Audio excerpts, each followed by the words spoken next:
জীৱন যাত্ৰাৰ সংগ্ৰাম অব্যাহত আছে। অকলে আছোঁ, তথাপিও কোনো ধৰণৰ হেজিটেশ্যন ফিল কৰা নাই দৈনন্দিন জীৱন যাপন কৰাৰ কাৰণে।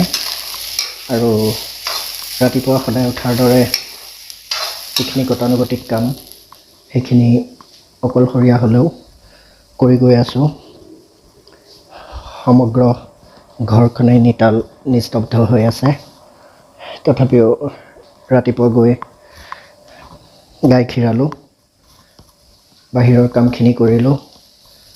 তাৰপিছত আৰু এজন অতিথি আছিলে, তেওঁকো চাহ দিলোঁ, ময়ো খালোঁ। গোটেইখিনি কৰাৰ পিছত পুনৰ আকৌ ভাতলৈ আহিছোঁ। ভাতমুঠিটো খাবই লাগিব। বনাইছোঁ, দালি বনাইছোঁ।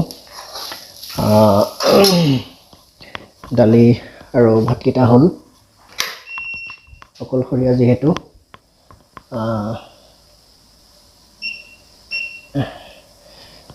একেলগে গোটেইসোপা দি পেলাই খাই দিব পাৰি, একো নাই। কিন্তু কেতিয়াবা খোৱা লোকেও কয় মই সাধাৰণতে অকণমান বেয়া নবনাওঁ, কিন্তু আগতে কণ্টিনিউ বনাইছিলোঁ। কিন্তু কালক্ৰমত নবনাওঁতে সেয়া পাহৰণি গৰ্ভত গ'ল। যেনে আজি কিমানখিনি পানী দিব লাগে জোখটোৱে আন্দাজটোৱে পাহৰি গ'লোঁ। আৰু ফলস্বৰূপে কি হ'ল, ভাতখিনি পানীটো শেষ হৈ গ'ল। পানীটো শেষ হৈ গ'ল, পানীটো আদায় হ'ল, ভাত সিজাই নাই। আকৌ এক্সট্ৰাকৈ পানী গৰম কৰিছোঁ, কৰি পেলাই তাতে দি দিছোঁ। এইবিলাক হৈছে সৰু সৰু এক্সপিৰিয়েঞ্চ। আৰু আমাৰ অসমীয়াত এটা কথা আছে যে অভ্যাসৰ নৰ কৰ্ণ পথে কৰে শৰ। গতিকে মোৰ অভ্যাসটো নাইকিয়া হৈছিলে ডেফিনেটলি। আগতে হোষ্টেলত থাকোঁতে বা বন্ধুবৰ্গৰ লগত সংগ কৰি থাকোঁতে মোৰ হাতৰ মাংস আঞ্জাকণ খাবলৈ সকলোৱে ভাল পাইছিলে, যিহেতু টেষ্টটো ভাল হয় বোলে। কিন্তু মই এক্সট্ৰাকৈ কোনো টেষ্টৰ ব্যৱস্থা নকৰোঁ।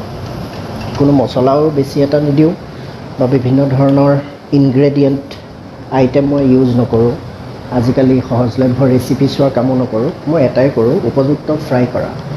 যাক যিমান পৰিমাণত গৰম কৰিব লাগে, উতলাব লাগে, সিমানখিনি সময় মই দিওঁ। কোনো ধৰণৰ খৰখেদা নকৰোঁ। ফলস্বৰূপে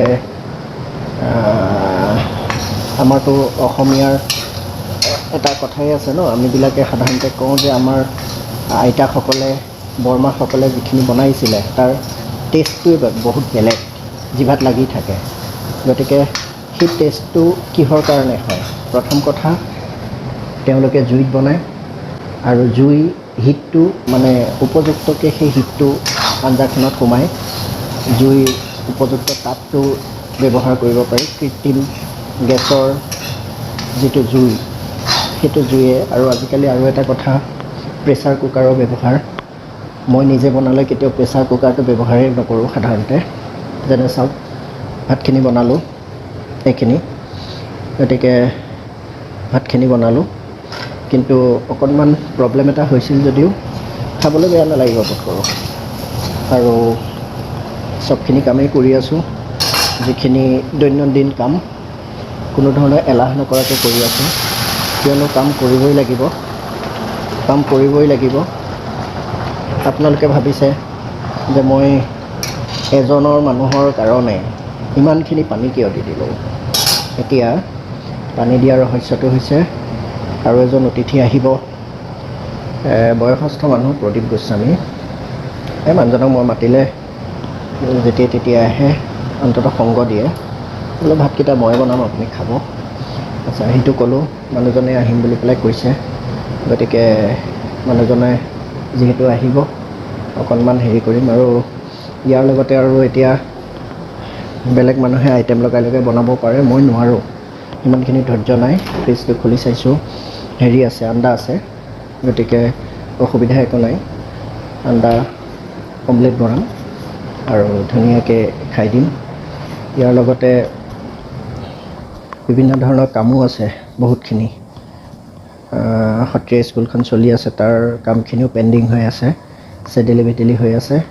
সেইবিলাক কামো কমপ্লিট কৰিব লাগিব, বহুতখিনি কাম বাকী আছে। গতিকে সময় থাকোঁতে সময়ৰ কাম কৰাটো ভাল। ভাতকেইটা অকণমান পিছতে হৈ যোৱাৰ পিছতে খাম, খাই পেলাই এইবিলাক কামতো লাগিম আৰু বিভিন্ন ধৰণৰ মোৰ গতানুগতিক কামৰ বিষয়ে আপোনালোকক অৱগত কৰি থাকিম। আপোনালোকে নিজৰ বুলি ভাবি লগত থাকিব।